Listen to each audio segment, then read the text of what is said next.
violence and other kind of violence.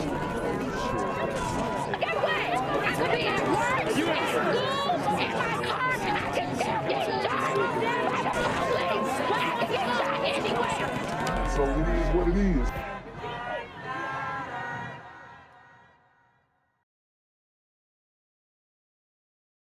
What's good, YouTube? It's the Black Gen Z Mindset. Make sure you go ahead and like, comment, share, subscribe, and let's get into the video. Sorry to tell you, but here we go again. Another smash and grab, this time at a luxury car dealership in Chicago.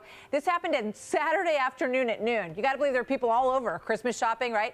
Watch this guy walks in, his friend walks in, takes a big hammer out, smashes that case, steals a whole bunch of really expensive wallets. Wow. This is bold. In the middle of the day, they just go in and smash and grab and take off.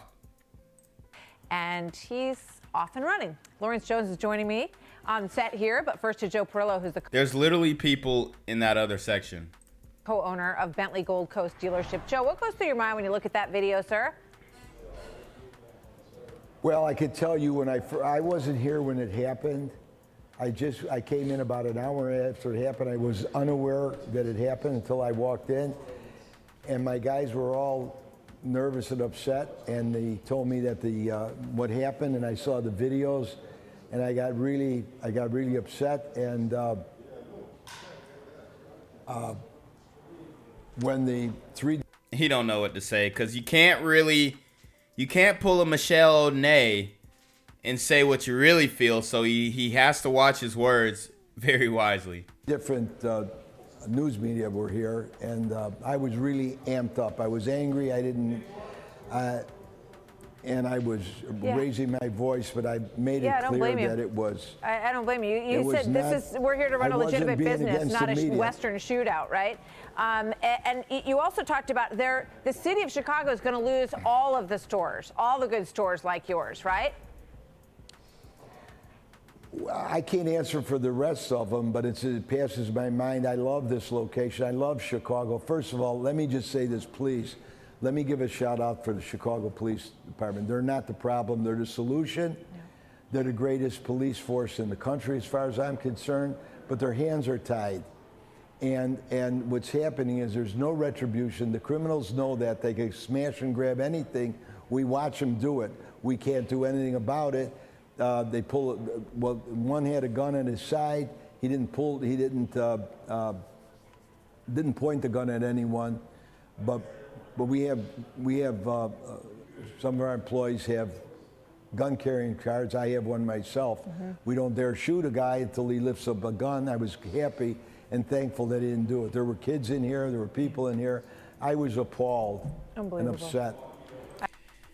Yeah, I mean, these guys don't care. They're on demon time for real. It doesn't matter who's there. They dare you to stop them. I'm telling you, a lot of these dudes are on I wish somebody would try and stop me time. I don't blame you, sir. They could come in on a Saturday at noon or any time in broad daylight and be so brazen that they could do this. But they can only do this because they know that if they get caught, they get let out, there's no retribution, right. And they go out as heroes to their neighborhood and tell them that they could do whatever they want. Yeah. They could hijack a car, they could rob people, they could...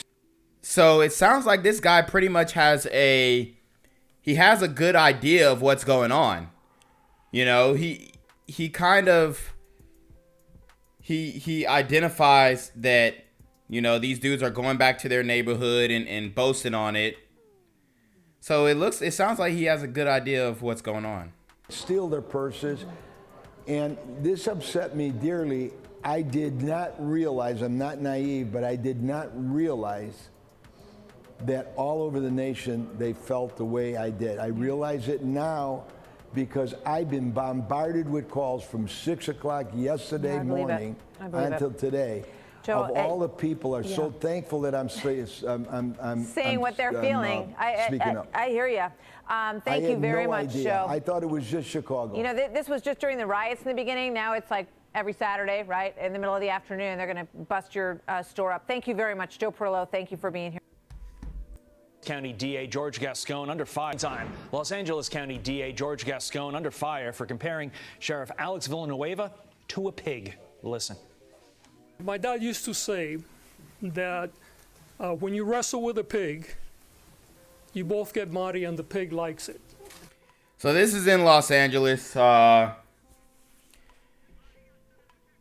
This is what they have to deal with. These people blatantly admonishing the police officers. And that's why you have the situation that's going on where the police commission leader or whatever it was is saying, hey, don't come to LA. It's not safe. We can't guarantee your safety. Okay? And that's not pig in terms of using the term as to law enforcement. Here to react, Los Angeles County Deputy District Attorney Jonathan Hatami. Jonathan, he says he wasn't trying to do the whole cops are pigs thing. You buying it? No. I mean, that slur is unbecoming of the office of the district attorney. It's childish, it's petty, and it is discriminatory. But this is the same man who's called the mother of a murdered child uneducated.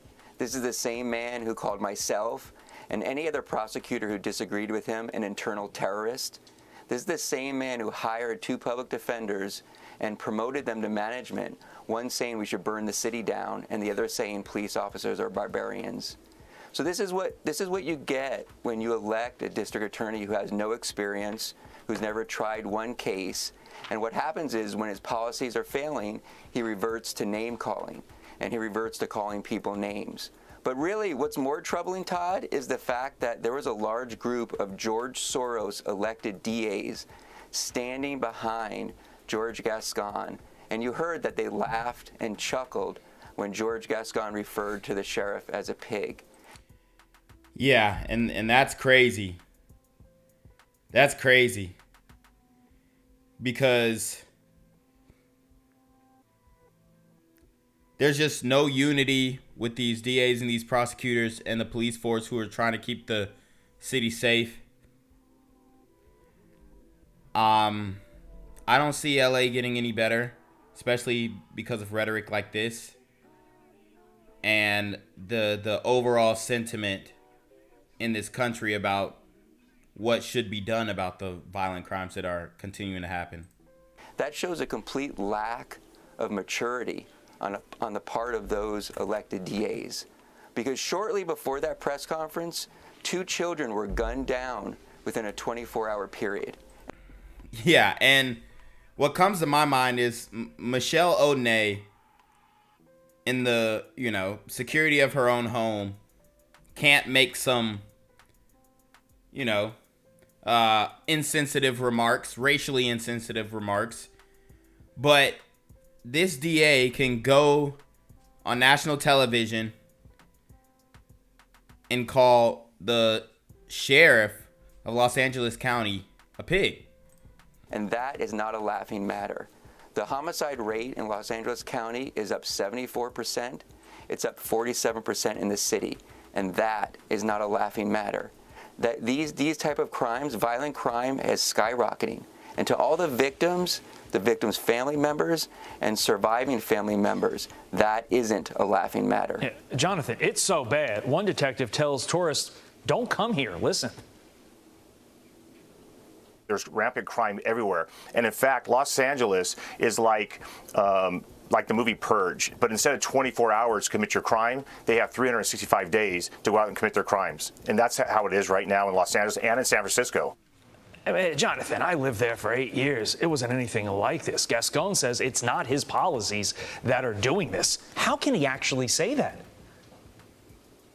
It is his policies. Here's the thing. If you don't prosecute crime as the head prosecutor and you release violent criminals, it's your fault. If you support zero bail, that is your fault. If you don't charge murders to the fullest extent of the law, that is your fault. If you abandon victims and don't allow district attorneys to go to parole hearings, that is your fault. He's enacted so many policies that are pro-criminal and that are anti-victim, and he's been in office for a year, And each month he's been in office, crime has skyrocketed. And just like that police officer just said, we have over 100 follow-home robberies happening daily. We have smash and grab burglaries happening daily. And many of these individuals either aren't apprehended, or if they are, they're arrested and they're released on zero bail, and they're not prosecuted to the fullest extent of the law. You guys have a Super Bowl coming up in a few months. I do not see how that's going to go down without a problem in light of the current situation. Oh, anybody who parks in LA, San Francisco, their car's getting robbed. You folks have there in LA. We're praying for you because it's horrible. Jonathan Hatami, thank you for your time this morning, sir. Thank you so much.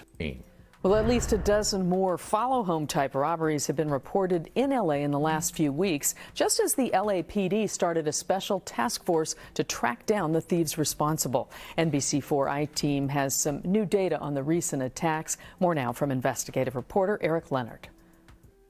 This security video shared by the LAPD shows a follow-home robbery in progress. Thieves in 2 cars can be seen tailing a couple who seconds later was held at gunpoint and robbed of jewelry along Whitsett Avenue in Valley Village November 27th. The case is one of about 17 follow-home or follow-away robberies the I-Team has identified from crime reports in recent weeks, holdups that appear to fit the pattern that's caused so much concern. Wow, so these guys are following you home. We've done stories on these before. And just taking you for what you got on your body. People targeted while out at a business, then followed and robbed. The LAPD announced in late November it was creating a special unit to investigate and catch those responsible. It was the same day a 23-year-old man was killed during a follow-away street robbery in Hollywood. Also, just made public, video from this December 1st holdup in Hollywood, where 2 men were followed to an apartment building and confronted by 4 others, at least one of them armed with a handgun. We have a 6.2% increase in violent crime. LAPD Chief Michael Moore told the Police Commission this week that all types of robberies, including these follow-aways, are up about 5% this year compared to last. The percentages of robberies, as I've reported earlier, involving a handgun continues to be our greatest concern because of the potentiality for violence and the loss of life. According to the crime reports we looked at, there have been about 230 follow-home robberies compared with 113 last year and 130 2 years ago. Wow. It's adding up. It's adding up. However, the follow-aways only represent about 3% of the near 8,000 robberies recorded in 2021, so they're still uncommon. The data also shows 36 arrests have been made in follow-away cases, including one person also booked for a murder during a robbery. Chief Moore said last week it does not appear these robberies are being centrally planned, but he said there does appear to be some organization. They do. He said it's still not common. Tell that to the people who are being followed and getting robbed. You come from 9 different gang groups or sets. We do think there are some organizations within individual groups that are using electronic communications, cell phones and so forth to scout locations, identify targets. Detectives released those video clips with the hope someone will recognize one or more of the participants in those robberies. One retired LAPD lieutenant who worked a lot of difficult robbery cases for years told me today these can be solved with some street work and ingenuity. He said once a few participants are identified, investigators should be able to connect these networks together and begin to make significant arrests. Reporting live, I'm investigative reporter Eric Leonard, NBC4 News. Back to you. LAPD is looking into another follow-home robbery, this one in Valley Village. Investigators say it happened November 27th on Whitsett Avenue. Police say the victims were dropped off by a rideshare after leaving a Hollywood nightclub. They say 2 vehicles followed the victims home. 2 suspects from each vehicle then got out and robbed them. The FBI is also offering a $10,000 reward in this case. A major arrest tonight for the LAPD's new follow-home robbery task force. 4 men are now charged in a deadly robbery that happened outside the Bossa Nova restaurant in Hollywood last month. Detectives say 23-year-old Jose Ruiz Gutierrez was shot and killed when he got out of a vehicle to help a woman who was being robbed. This shooting is believed to be linked to the rash of follow-home robberies. So guys, these are the 4 men who are linked to a few of these follow home robberies in Los Angeles. Obviously, this isn't all of them, but as you can see, it's 3 Sunmen, you know, 1 Hispanic, and they're on demon time. For some reason, they were able to get together and do their dirt, but now they're being charged on multiple robberies and a homicide. So we're going to get the details, because obviously they're going to roll on each other. We're going to get the details on who did what and who was the ringleader of these robberies. But, you know, it still doesn't make it right or bring any particular better feeling to the family that lost somebody, you know, but maybe it could bring some closure to the situation. So, crazy. These brothers out here on demon time. I don't know what it's going to take to change anything, but awareness is the first step. Gang violence and other kind of violence. Get away! I could be at work, at school, in my car. I can still get shot by the police. I can get shot anywhere. So it is what it is.